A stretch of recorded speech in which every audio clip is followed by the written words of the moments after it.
Oh,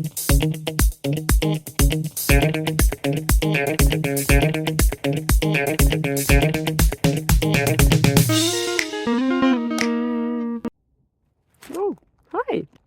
Yeah, today there is a little bit of a perspective change happening, because sometimes the answers are in the details, you know.